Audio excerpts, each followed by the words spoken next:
welcome to Winol Games. Coming up on today's show, Mass Effect 3. They're buying us time with their lives. A great end to a fantastic series, or a disappointing flop? Kingdom of Amalur Reckoning, a colourful trip into a Tolkien-esque world. And does the 5th game in the Soul Calibur series have enough revealing costumes? Mass Effect 3. It's fair to say that the long-awaited finale to one of the greatest gaming series ever made had a lot to live up to. On a personal level, I'd logged over 60 hours on the first 2 games and was pretty invested in the outcome of my own Commander Shepard. Now the game begins with a calamitous attack on the future planet Earth, wiping out the majority of its defences in one fell metallic swoop. And the game keeps up that pace. With the exception of running around in the city, for all intents and purposes, collecting people's dirty laundry and taking out the trash. Oh, you badass. You spend the game building up your team, rescuing entire civilizations and murdering a whole lot of bad guys, culminating in a battle for the galaxy, your success depending entirely on how much effort you put into playing the game. Now, Mass Effect 3 has received a lot of critical acclaim and has also taken a lot of flack. Players claim the ending of the game did not live up to expectations. Any thoughts you want to put out there? Spoiler alert. Spoiler alert, spoiler alert. Bloody disappointing. I've had my character for 3 generations and I want to know that the choices I've made have made real consequences for my game. I don't want some cut and paste ending that anyone can get. Now, BioWare may be releasing a new ending as downloadable content. Good peace offering, but should they ask us to pay for it?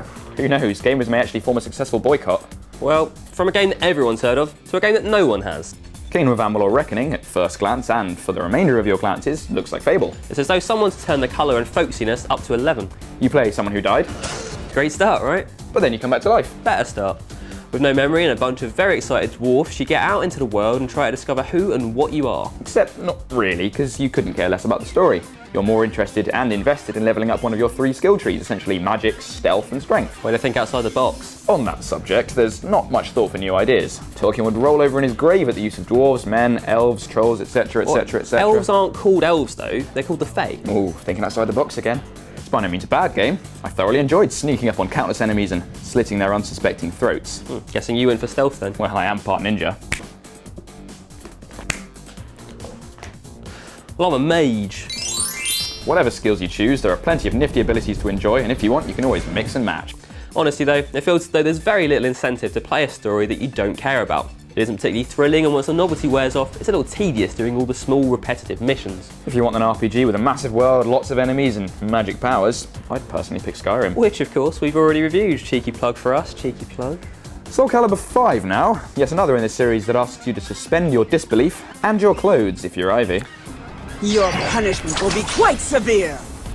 Now the game's been around for so long that each new version isn't anticipated so much as it is welcomed like an old friend. The characters aren't all the same, but there's enough friendly faces, well, familiar ones, to keep the traditionalists happy. Unlike most other beat-em-ups such as Tekken, where I actually cared a little about the story. If you can call it that. Well, the arcade-style story mode of Soul Calibur V leaves me with a severe feeling of meh.